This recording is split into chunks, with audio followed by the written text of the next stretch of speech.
This is Michael. At just 12 years old, he had seen more hunger, shame, and hardship than most men ever face in a lifetime. Born and raised on the streets by a mentally ill mother, Michael had no father, no home, and no one to fight for his future. He had spent barely 2 years in school before dropping out when the kind neighbor paying his fees suddenly left for Port Harcourt and never returned. Hopeless, forgotten, and yet incredibly smart. But one day, everything changed. It began with a meeting that seemed ordinary, but would shape the rest of his life. The day he met Grace, the daughter of one of the wealthiest businessmen in Enugu State. Grace was everything Michael wasn't. Well-fed, well-dressed, with the whole world laid at her feet. Yet she was failing in class. And it was Michael, the barefoot boy from the gutter, who would become her secret teacher. But when Grace's powerful father found out that a homeless boy had been teaching his only child under a mango tree, what he did next would leave the entire community speechless. Wild animal! The insult came sharp and sudden, followed by a splash of dirty water that landed inches from Michael's bare feet. He didn't move. He'd grown used to it. The market woman's voice rose again, shrill and angry. "Is this your father's land? Move your dirty self and that your mad woman before I chase you with my broom." Michael only tightened his grip on his mother's arm. Adaize, his mother, sat beside the open drainage, bare feet covered in dust, mumbling to herself as her fingers traced slow, invisible patterns in the ground. Her old wrapper had fallen halfway from her shoulder, showing scars and filth beneath. But she didn't notice. She was somewhere far away, in a world only she could see. People passed by. Some stared, some shook their heads and kept walking. No one stopped. No one ever did. Michael was 12, but the streets had aged his eyes. He no longer cried when people called him mad woman's child. He'd heard it all before. Gutter boy, useless child, bad luck.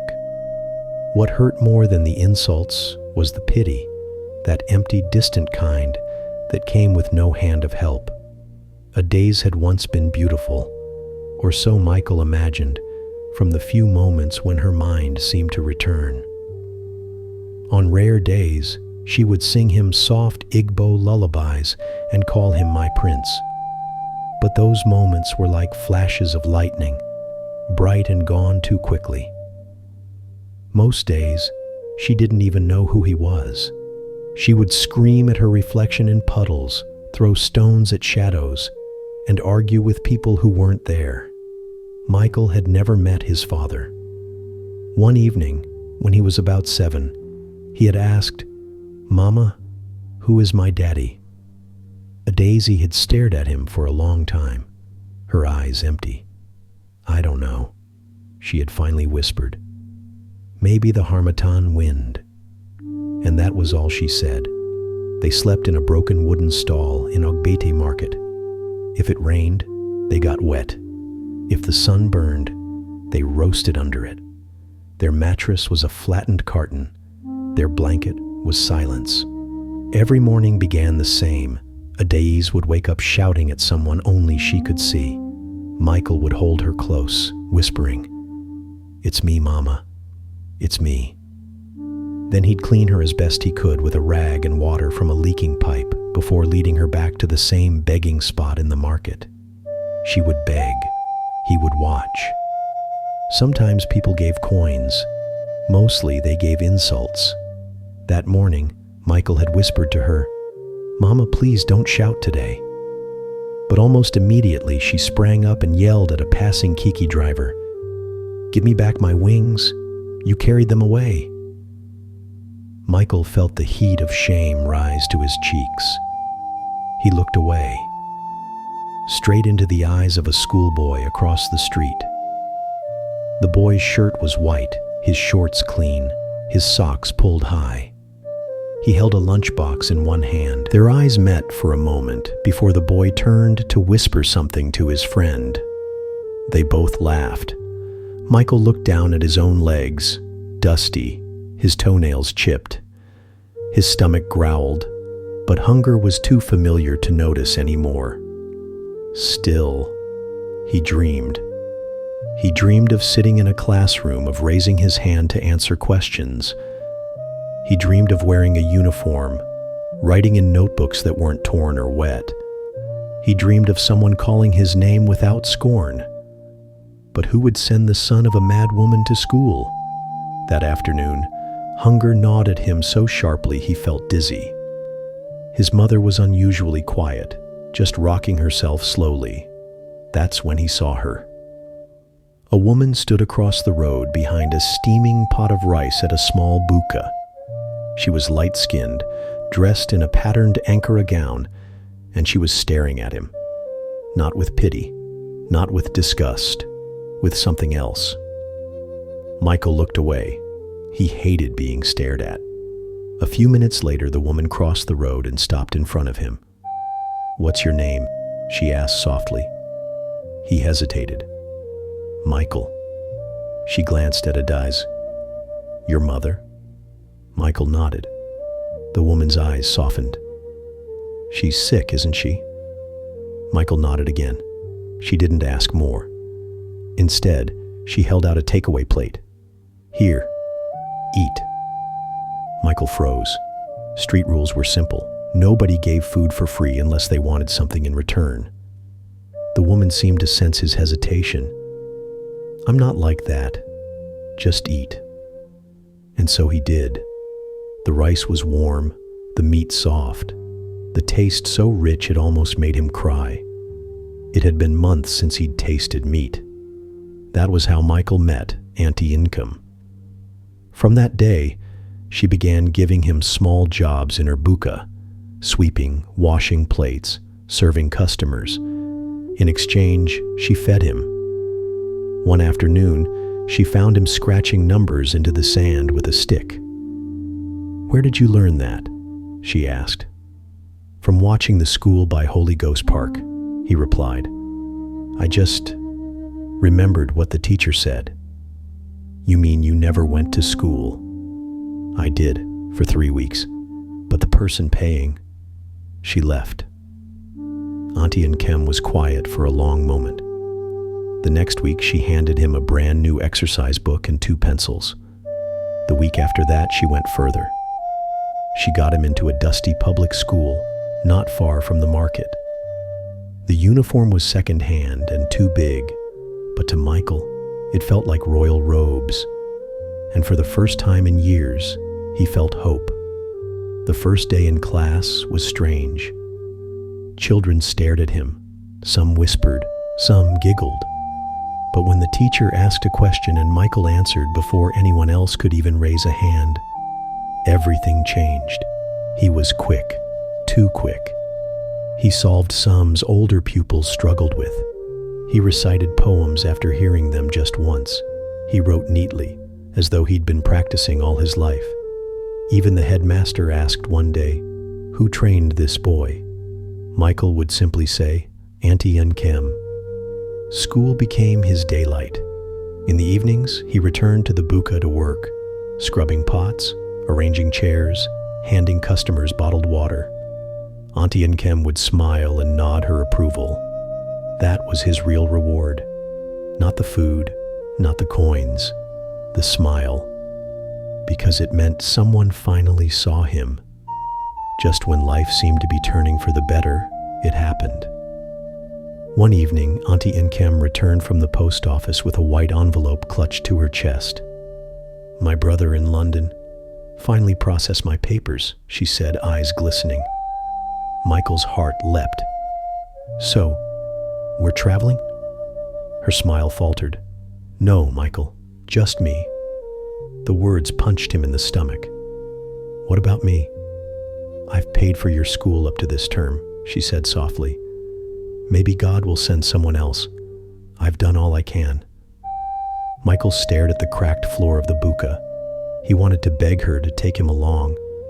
but he only nodded. 3 weeks later, she was gone. No goodbyes, no promises. Oh.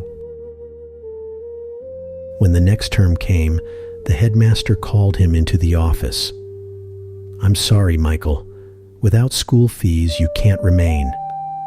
He stood outside the school gate for hours, clutching his worn-out bag, waiting for Auntie and Kim to return. She never did. By sunset, his uniform was dusty, his lips dry. Other children ran into the arms of waiting parents. No one came for him. Eventually, the gateman said gently, "Enwa, it's time to go." Michael walked away slowly, but he didn't go home. The stall he and his mother once used had been taken over by a drunk who had chased him away with a belt. The corner where Adai's begged now belonged to 2 teenage boys who sniffed glue and attacked anyone who came near. The streets had changed. The only thing that hadn't was his mother, still barefoot, still lost in her mind, still talking to the wind. That night, he found her crouched by the drainage, trying to feed a dead chick soaked in brown rainwater. "Mama, it's me. Let's go somewhere safe," he whispered. She slapped him hard. Blood trickled from his lip, but he stayed beside her. They curled up on the pavement. She laughed in her sleep. He didn't sleep at all. The next morning, Michael wore his old uniform again. He tied his books in a black nylon bag and returned to the school gate. "Please, sir," he begged the headmaster, "let me just sit at the back. I won't make noise." "This is not charity, boy. Leave before you disgrace yourself." The gates closed. Michael sat on the pavement and cried until the words in his exercise book blurred into ink stains. For weeks he wandered. He tried to return to Auntie and Kim's buka, but a new owner had taken over. She chased him away. He sold his last pair of decent slippers for 300 naira and used the money to buy bread and Gary. His uniform faded to gray. His book pages tore. People stopped seeing him as the smart boy from the buka in school. Now he was just another street boy. One evening, as he searched for somewhere dry to sleep, a boy no older than 9 lit a match and inhaled something wrapped in paper. He grinned at Michael. "Come, it will make you forget your hunger." Michael shook his head and walked away. His stomach roared, but his fear of becoming like those boys was louder. He had nothing left except his mind, and somehow he still believed that one day it would matter. And that was when he found it, the window. It belonged to Victory Academy, a private school that looked like a palace from his side of the world. Golden paint, shiny glass, children in blazers with polished shoes. Michael had no right to be there. But there was a mango tree at the back, and under it, a cracked window left slightly open. From there, he could see the chalkboard and hear the teacher's voice. Every day, he stood on the ledge, mouthing the answers quietly to himself. His notebook was gone, so he wrote on any scrap of paper he could find. Old flyers, torn cartons, anything with a clean side. He left before anyone spotted him. Until one Monday, when he wasn't fast enough. The teacher saw him. "Who's that at the window?" she barked. The class turned. "It's that mad woman's son again," one boy shouted. Laughter erupted. The teacher stormed out.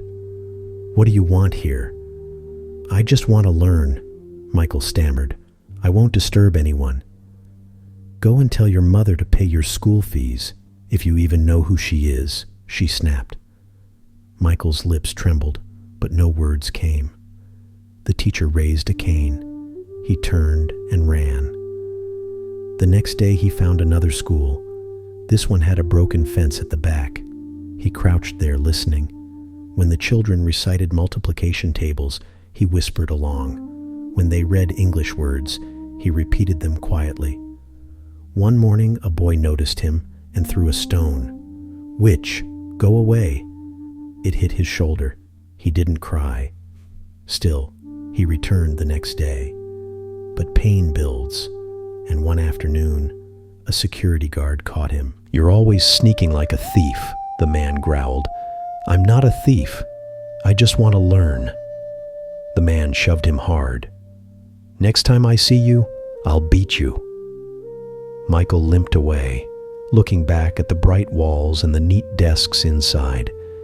Everything he longed for, just out of reach. That night, beside his sleeping mother, he whispered to the sky, "God, why give me this brain if you're going to lock the door to school?" There was no answer, only the sound of traffic in the distance and the soft hum of his mother's madness. This was the boy Grace was about to meet, the barefoot son of a mad woman, the boy with dust on his skin but fire in his mind. And when their worlds collided, nothing would ever be the same. Michael wasn't supposed to be there. Bright Hope International School in Enugu had tall gates guarded by uniformed men who wore sunglasses even on cloudy days. Children were dropped off in tinted SUVs by drivers in crisp white shirts. The school's lawns were neatly trimmed, the paint on the walls fresh, the windows shining like polished mirrors. It was a school for the children of commissioners, company executives, and wealthy traders, not for a barefoot boy whose mother begged by the roadside. But that day, something inside him told him to get closer. He circled to the back fence, where weeds and wildflowers grew. There, near the sports field, stood a massive mango tree, its roots bulging out of the ground like the backs of giant snakes. Beside it was a classroom with a slightly open window. Michael's heart pounded. He crouched low, then stood on a root and leaned against the ledge. From there, he could see everything inside: the chalkboard, the teacher pacing, the students flipping through their textbooks. He pulled a small stub of pencil from his pocket and began copying words onto a scrap of carton. The lesson was on fractions. The teacher drew 1 2 plus 1 4 on the board. Michael's lips moved silently as he solved it in his head. That was when he heard a voice behind him. "You're the boy they always chase away, right?" Michael spun around. A girl stood there, about his age, maybe a year older. Her hair was neatly plaited in cornrows, her uniform spotless, her name tag gleaming, Grace Williams. Michael stepped back instinctively. I wasn't doing anything wrong." She tilted her head. "Why are you hiding here?" "I want to learn." Grace frowned. "You don't go to school?" He shook his head. "My mother, she's sick. We live on the street." Her eyes softened. "People laugh at me too," she said quietly. Michael blinked, confused. "You? Why?" "Because I'm always last in class. They say I'm dumb, that my dad pays the school to promote me." Her voice cracked on the last sentence. Michael didn't know what to say. He just stood there, gripping his carton like it was precious. Grace crouched down and opened her bag. She pulled out her maths textbook and handed it to him. "Can you explain this to me? I don't get it." Michael looked at the page. Fractions again. Within minutes, he had broken it down so simply that Grace's eyes widened. "I understand," she gasped. I get it now." Michael smiled faintly. "You're not dumb. You just need a different way to learn." They sat under the mango tree until the lunch bell rang. Grace stood and looked at him. "Will you come tomorrow?" "They'll chase me." She narrowed her eyes. "Wait here." A few minutes later, she returned, with the school's security guard trailing behind. "This is my friend," she said firmly. "His name is Michael. He'll be here during lunch. Let him in." The man hesitated. "But he's not." "He's my friend," Grace repeated, her voice sharp. And my father owns this school. You have a problem with that?" The guard's mouth closed. He stepped aside. Grace turned to Michael. "Same time tomorrow." Michael nodded slowly, still not believing what had just happened. Grace would arrive in her ironed uniform with a lunchbox packed by her family's cook. Two children from two completely different worlds. But when they sat there, nothing else mattered. Their friendship grew in the shade of that old mango tree. Grace laughed more now. In class, she started raising her hand, not because the teacher suddenly became better, but because Michael's explanations finally made sense to her. "Don't read it like you're scared," Michael would whisper. "Read it like you're telling a friend a secret." Grace would try, stumble, then try again. When she finally got it, Michael clapped his hands like she'd just won a prize. No one had ever clapped for Grace before. Not for schoolwork, not for something she'd worked hard to understand. "You're magic," she said one afternoon, looking at him with a seriousness that made him shift uncomfortably. Michael chuckled softly. "Magic? Yes. Who else can make maths look easy? Who else can make me laugh when I feel like crying? Who else can make this whole place feel less lonely?" Michael's chest tightened. He didn't know how to answer. They shared more than lessons. Grace began sneaking him little gifts. A hairbrush, a clean notebook, even a pair of cheap slippers once. Michael hardly wore them. He was afraid someone in the market would steal them while he slept. In return, he told her stories. Some true, some made up. Tales of boys who found treasure maps, of mothers healed by rain, of stars that fell to earth and became friends with street children. Grace listened like every word mattered. They never spoke about telling anyone, especially not her father, Mr. Williams, one of the most feared businessmen in the state. Grace didn't know how to explain to him that her best friend was a homeless boy with dust on his skin and brilliance in his mind, so they kept it secret. Their mango tree became another world, one where they were just Michael and Grace, not street boy and rich girl. Then one Thursday, Michael didn't come. Grace waited under the tree, glancing at her watch every few minutes. 15 minutes passed. 30. Her stomach twisted. Had something happened to him? She was about to run to the back gate when she heard his voice. "I'm sorry I'm late," he panted, barefoot as always. "Mama ran into the road this morning. I had to pull her away before a bus hit her." Grace hugged him tightly without thinking. "I thought you weren't coming," she said, pulling back to look at his face. Michael smiled faintly. "Even if I had to crawl, I'd come." The next day, the sun was bright, the air still. Grace could barely focus in class. She kept glancing at the clock, waiting for the lunch bell. At exactly 12:30 p.m., she was already at the mango tree, lunchbox in hand. She'd brought Michael's favorite, jollof rice with fried plantain, and a packet of chin-chin for later. Then she heard it.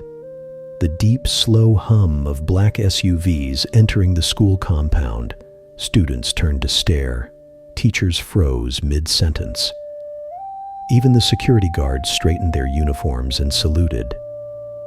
Grace's stomach dropped. Her father never came to school without warning. If he was here, something serious had happened. She stood quickly, brushing crumbs from her skirt. Before she could move, Michael appeared, smiling shyly. "I'm here," he said. "Had to fetch water before leaving." Grace didn't answer. She was staring over his shoulder at the tall, dark-skinned man stepping out of the lead SUV, impeccably dressed in a black caftan, leather sandals, and an expression that made people step aside without being asked. Michael followed her gaze. "Who's that?" he whispered. "My father," Grace said quietly. Michael's smile vanished. "I have to go," he muttered, but it was too late. "Grace," the deep voice cut across the field like a blade. Michael froze. Grace turned slowly. Mr. Williams was already walking toward them, flanked by 2 assistants. His sharp eyes moved from his daughter to the boy beside her, a boy in a torn shirt, legs dusty, clutching a plastic bag with scraps of paper sticking out. "Who is this?" Grace stepped forward quickly, her hands clenched. "This is Michael. He's my friend." "You're what?" "He teaches me. He's the reason my grades have gone up. I understand him better than any teacher here." Mr. Williams looked at Michael again, really looked at him, and the silence between them felt heavier than the heat in the air. The next morning, Michael stood in front of the mirror in Grace's room, hardly recognizing the boy staring back at him. The uniform was spotless. The shirt was crisp. The badge above his chest read, "Bright Hope International School, Michael Williams." His hair was neatly combed, his face clean. For a long moment, he just stared. This wasn't the barefoot boy with dust on his legs and hunger in his eyes. This looked like someone who belonged. Grace beamed from her bed. "I told you, you look like me now." Michael's lips curved into a small, almost shy smile. "I feel like if I move too fast, I'll wake up." Grace sat up. "You won't. Daddy said it's real. And when Daddy says something, it stays that way." They walked into school together that morning. The air was fresh after a night of light rain, the mango tree glistening with droplets. But Michael didn't head to the tree this time. He walked through the main gate with Grace at his side. Gasps followed them like shadows. Students whispered. Teachers looked twice. "Isn't that the boy from the back fence?" a girl murmured. "What's he doing in uniform?" Michael kept his eyes forward, pretending not to hear. Grace walked with her head high. In class, the teacher began with a question in mathematics. Michael's hand shot up before anyone else's. When he gave the answer, quick and precise, the teacher blinked. Correct, and very fast. More questions came. Each time, Michael's answers were sharp. By the end of the day, the teachers were exchanging looks. At break time, Grace whispered, "See, you belong here."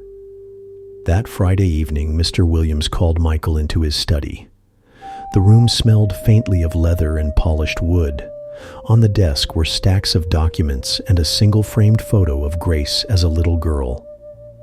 "Sit," Mr. Williams said, gesturing to the chair across from him. Michael sat stiffly, unsure where to put his hands. "I've been watching you," Mr. Williams began. "You've changed my daughter's life, and now you're going to change your own." Michael lowered his gaze. "I didn't mean to. I just wanted to learn." "That's exactly why you deserve this," Mr. Williams said. "As far as I'm concerned, you are my son now, and I will give you every opportunity I give Grace." He opened a drawer and brought out a sleek tablet. "It's loaded with all your school materials. Use it well." Michael stared at it like it was made of gold. "Thank you, sir, for seeing me when no one else did." Mr. Williams rested a hand on his shoulder. "You were never invisible, Michael. You just needed someone to look closely enough." A week later, Michael visited his mother for the first time in the psychiatric ward. The hospital was quiet, its white walls almost too clean. Dr. Chinedu met them in the lobby.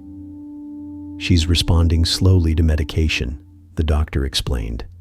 "It will take time, but with care and structure, there's hope." Michael followed him into a small room. Adais was sitting on her bed, folding and unfolding a towel.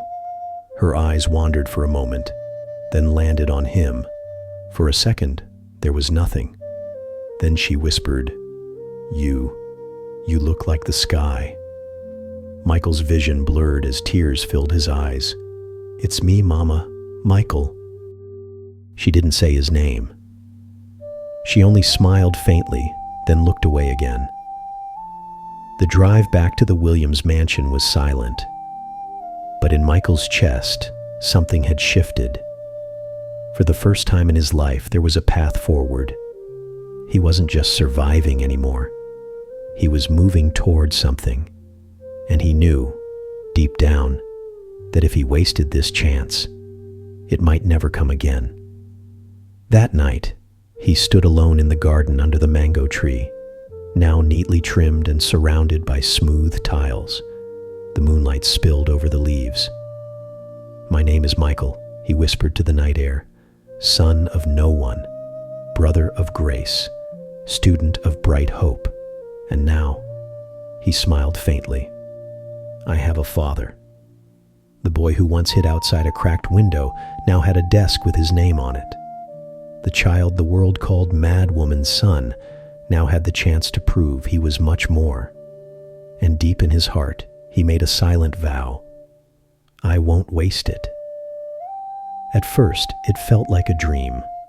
Michael woke up to the smell of frying eggs instead of the stench of roadside gutters. He had his own bed, his own pillow, his own set of neatly pressed uniforms hanging in the wardrobe Mr. Williams had ordered for him. Grace would knock on his door each morning, smiling and ready, her hair already perfectly braided by one of the housemaids. But it didn't take long for him to realize the uniform didn't make him invisible. If anything, it made him a target. The whispers began almost immediately. "That's him, the street boy Grace's father brought in. I heard his mother is mad. They found her eating from the gutter. Do you think he even knows how to use a fork?" In the lunchroom, he could feel eyes on him when he lifted his spoon. In the corridors, conversations would go quiet when he passed. He kept his head down, telling himself it didn't matter, but the words lodged in his chest like stones. One Monday morning during assembly, the principal announced a Scholars Challenge, a school-wide academic competition. Students would face each other in front of the whole school, answering questions in mathematics, science, literature, and general knowledge. The winning team would represent bright hope at the inter-school championship. When Michael's name was read out as one of the participants, a murmur rippled through the hall. Is the principal serious? How can a street boy represent us? He probably cheated to get into the school. Michael felt the weight of 100 stares pressing into his back. Grace cornered him later that day. "Don't listen to them," she said firmly. "You're the smartest person here. They just don't like that it's true." Michael managed to smile, but the truth was, he was scared. Not of the questions. Those didn't bother him. He was scared of losing, of proving them right. The week before the competition, he poured himself into preparation. Grace stayed up with him in the study, quizzing him from old competition booklets. Mr. Williams would occasionally walk past, glancing at the two of them huddled over piles of notes, and say nothing. But Michael could feel the quiet approval in his eyes. One night, after Grace went to bed, Mr. Williams stepped into the study. "You're working hard," he observed. Michael straightened in his chair. "I have to, sir." Mr. Williams nodded. "Remember, it's not just about winning. It's about showing them you belong here." The day of the Scholars Challenge arrived. The assembly hall was packed. The air buzzed with whispers. Michael sat on the stage beside his 3 teammates, hands resting on the edge of the table. Across from them, the opposing team smirked. One boy, in particular, Denzel, had made no secret of his opinion. "This is going to be embarrassing for you." Denzel muttered under his breath before the microphones were switched on. Michael didn't answer. The rounds began: mathematics, science, literature. Each time the moderator asked a question, Michael's mind worked like a well-oiled machine. The answers came sharp, clear, confident. The scoreboard began to shift, slowly at first, then faster. By the halfway mark, Bright Hope was in the lead, and Michael had answered more than half of their points. But then, in the final round, the moderator asked a question in general knowledge. In which year did Nigeria win its first African Cup of Nations? Michael's lips parted immediately. 1980. But then, from somewhere in the audience, a voice rang out. "Don't let the street boy guess for us." Laughter followed. The moderator frowned, but Michael's heartbeat was already loud in his ears. His vision tightened. Grace leaned toward him, whispering just loud enough for him to hear. "You know it. Say it. Prove them wrong." He exhaled. 1980.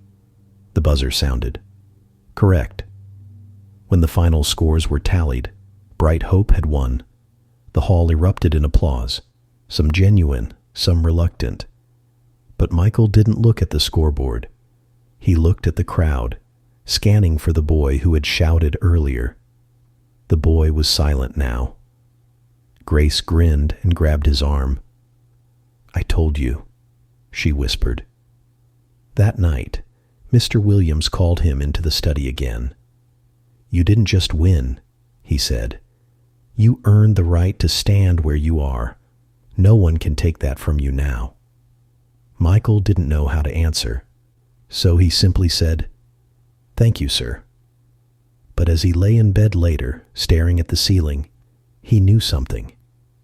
This was only the beginning. There were still people who saw him as nothing more than the son of a mad woman, and he had a long way to go to change that. It had been 6 months since Michael walked through the gates of Bright Hope International as a student instead of a trespasser. He had settled into the rhythm of his new life. Early mornings with Grace, afternoons filled with lessons, evenings spent in the study catching up on years of missed education.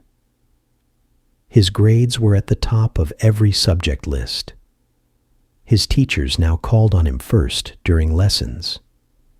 Even some of the students who had whispered behind his back began asking him for help with homework. But the old world, the one he thought he had left behind, was still there, waiting. One humid Wednesday afternoon, just after last period, the school's receptionist came to Michael's classroom. "Michael Williams, your visitor is here," she said. He frowned. He wasn't expecting anyone. When he stepped into the reception area, the sight made his chest tighten. It was Mama Ifeoma, an elderly woman who sold roasted corn near the Ogbede market. One of the few people who had sometimes given him scraps of food before Mr. Williams took him in. Her eyes were wide with worry. "Michael, Biko, come," she said, her voice trembling. "Your mother.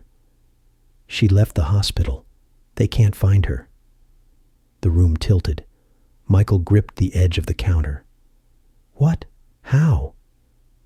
"They said she walked out early this morning. No one knows where she went. Someone saw her heading toward the old market road." The market road. The place where Adie's had once nearly been hit by a bus. The place she used to sit and talk to herself until the sun went down. Grace appeared at his side. "What happened?" Michael's voice was thin. "My mother's missing." She turned to the receptionist. "Please call my father." Minutes later, Mr. Williams arrived, flanked by 2 drivers. "What's going on?" he demanded. Michael explained quickly, stumbling over the words. "She's sick. She doesn't know what she's doing. If she goes near the road..." Mr. Williams raised a hand. "Get in the car. We'll find her." The convoy pulled out of the school grounds. Michael's heart pounded as they passed through the city, the familiar chaos of the market closing in. Hawkers shouting, kiki horns blaring, the smell of fried akara mixing with exhaust fumes. And then, there she was.